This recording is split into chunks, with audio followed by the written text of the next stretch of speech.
Ma CAN à moi, nouvel épisode, on attaque les huitièmes de finale de la CAN. Un témoin, qui est Julien Chevalier, qui est l'entraîneur de la SEC, et grand club évidemment ivoirien, et qui va nous aider un peu à décrypter ce qui se passe dans cette CAN.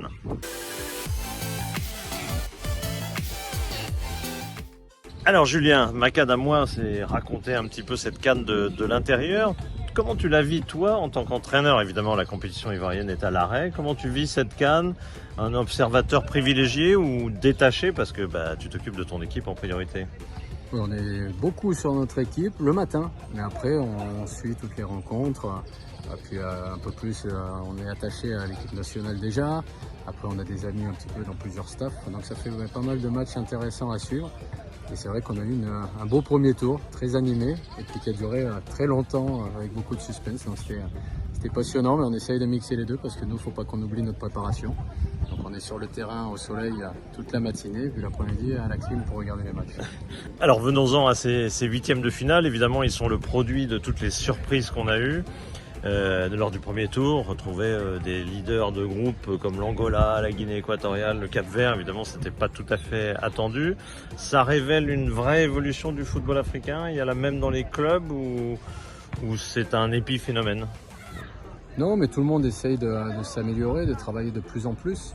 Et puis ces pays-là ont un potentiel intéressant sur quelques joueurs et surtout ils sont animés d'un esprit où les mecs sont consacrés à la CAN depuis un petit moment. C'est sûrement ce qui est dans leur tête, un peu plus que des joueurs qui évoluent dans des grands championnats où ils ont une exigence tous les week-ends. Et où ils débarquent juste avant la CAN. Et qui se mobilisent au dernier moment. Donc, où il y a souvent un peu de rotation parce qu'il y a la gestion de l'effectif, il y a tellement de joueurs à voir qu'on en laisse un petit peu à la maison ou sur le banc. Alors que ces pays-là ont peu de ressources, mais ils les mobilisent tous ensemble et puis ils sont prêts un peu plus tôt. Et puis l'énergie, la passion autour de cette CAN, et ça fait souvent la différence, hein, l'état d'esprit et le mental. On a vu des équipes se dépasser, là où d'autres équipes ont mis un peu plus de temps à rentrer dans la compétition. Peut-être ça va arriver maintenant, comme pour la Côte d'Ivoire. Alors il y a les matchs passionnants, genre Sénégal, Côte d'Ivoire, bien sûr, lundi, on en dira un court mot, parce que finalement on y reviendra évidemment, puisque c'est quotidien, ma CAN à moi, donc on aura l'occasion, mais quand on voit un Angola, Namibie comme aujourd'hui, c'était pas tout à fait une affiche prévue. Est-ce que même ces équipes-là vous intéressent, vous les auscultez, vous regardez tout? Non, on va pas chercher dans les détails non plus, parce que de toute façon c'est des joueurs qu'on pourra pas recruter. C'est vrai. On cherche la bonne idée au cas où, donc on essaie d'identifier là où vraiment on pourrait aller piocher, mais c'est tellement rare à ce niveau-là. Donc non, on le regarde en supporter, enfin pas supporter, mais en spectateur qui a envie d'être diverti, qui suit pour être un peu informé de la compétition. Mais ça a été des équipes qui ont amené beaucoup d'allant et beaucoup de plaisir aussi sur leur match. La Namibie a fait un super parcours. Donc c'est une affiche qui est en plus méritée par la qualité de jeu. En Angola, où ils sont installés depuis plusieurs années sur une façon de jouer, on a vu un jeu bien organisé, fluide et qui essaye de construire du jeu. Donc c'était très, très intéressant. Après, c'est jusqu'au bout, est-ce que ça suffira pour faire la différence face aux grands joueurs? Donc tu attends une normalisation à partir de maintenant de la CAN? C'est même pas sûr. C'est même pas sûr. C'est ces joueurs-là qui peuvent surprendre justement un peu l'inattendu par rapport à des équipes où les joueurs ont l'habitude d'un jeu plus structuré, plus lisible en phase 2. Et où là, ils sont obligés de répéter des courses que les mecs vont jamais faire en France ou en Europe parce qu'ils vont pas se sacrifier sur ça. Et là, il va falloir suivre le mec. Si tu ne suis pas, il y a un coup qui se fait. Donc ils ont surpris et ils peuvent continuer à surprendre.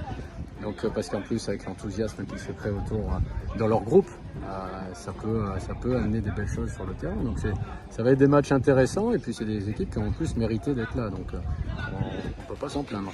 Cameroun-Nigérien, c'est un peu plus traditionnel, on va dire. C'est ça, exactement. Et qui ont répondu présent avec des difficultés un petit peu au départ pour le Nigeria, mais qui s'est vite resolidifié, restructuré, je dirais. Ils ont mis en place quelque chose de plus stable.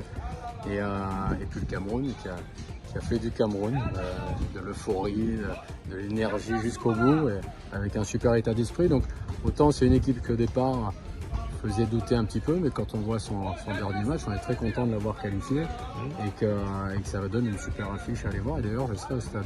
C'est le premier match que je vais aller voir au stade, parce que c'est assez compliqué depuis le début ici.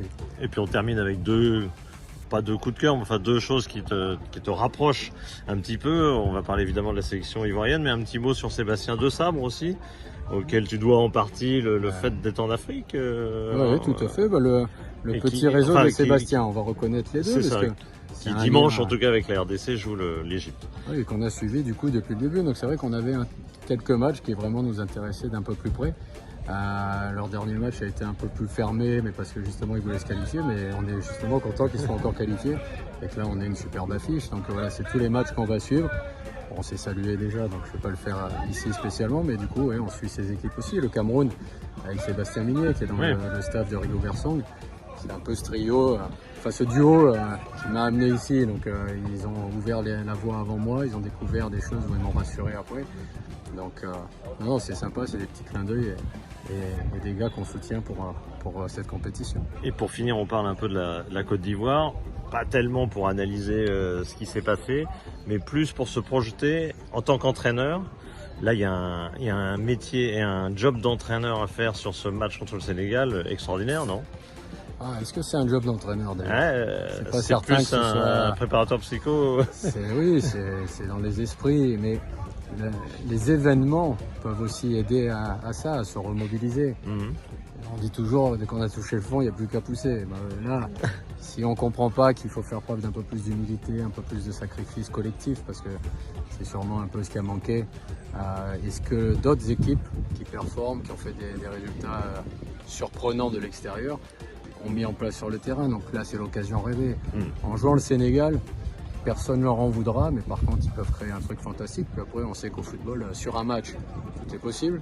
Et il suffit d'un truc pour après lancer une dynamique. Donc, surtout quand c'est dans le pays, le soutien populaire qui n'existait plus le lendemain de la dernière défaite. Et depuis, tout le monde s'est prêt à rêver. Ah oui, c'est reparti. Donc, cette union, un petit stade qui va être vite plein et facilement plein, ça peut peut-être les porter à eux de se dépasser. Et là, c'est plus tant la tactique, c'est l'état d'esprit à afficher collectivement sur le terrain. Mais la leçon peut être retenue. Et dans ce cadre-là, si Hervé Renard était venu, ça aurait été un plus, ou pour toi qui es entraîneur, c'était un peu gadget, un peu last minute? Oui, mais ils n'avaient pas le choix. Ils étaient là, ils sont dans le projet miracle, comme je dis. Et qui d'autre qu'Hervé pouvait faire un miracle en termes d'état d'esprit, en termes d'aura autour, faire rêver. Après lui, c'était un autre problème parce que il est assez sénégalais quand même. Donc, mais ça allait faire douter aussi les Sénégalais. Bien sûr. Parce qu'ils auraient été persuadés qu'Hervé était capable de C'était un gros coup, donc pour toi, ça aurait été un gros coup. Après, ça crée beaucoup de bruit autour. Est-ce que c'était la grande sérénité dans le staff? Le fait que ça se fasse pas peut être un peu compliqué justement. Comment ça va être interprété, mais c'était un gros coup à tenter, s'ils en sont à tenter un miracle. Merci beaucoup Julien. Merci. Et bonne chance. On termine donc sur Macanamois et on remercie bien sûr Julien Chevalier, l'entraîneur de la SEC Abidjan. Je vais me mettre comme ça pour que vous voyez les installations. Ça s'appelle Sol Béni, c'est le centre historique d'entraînement de la SEC. On est à l'hôtel ici, le plateau de Canal est ici. Je vous le ferai découvrir sûrement une fois dans Macanamois. C'est notre centre donc. Pour l'instant, puisque bientôt la SEC va avoir un centre tout neuf à Bingerville, de l'autre côté d'Abidjan, et malheureusement, ici, il y aura sûrement des immeubles et autres. Voilà, c'est la vie des grands chantiers d'Abidjan, et puis la vie des clubs aussi qui ont besoin de grandir et qui ont besoin d'argent pour grandir. Même le grand ASEC Abidjan, toujours qualifié en Ligue des Champions avec les performances de l'équipe de Julien Chevalier et même en passe de passer en quart de finale. Voilà, on termine cet épisode de Macanamois. On se projette donc sur le début de ces huitièmes de finale. Et évidemment, pendant les huitièmes de finale, ce sera un épisode quotidien. On rate pas, on ne lâche rien. Merci.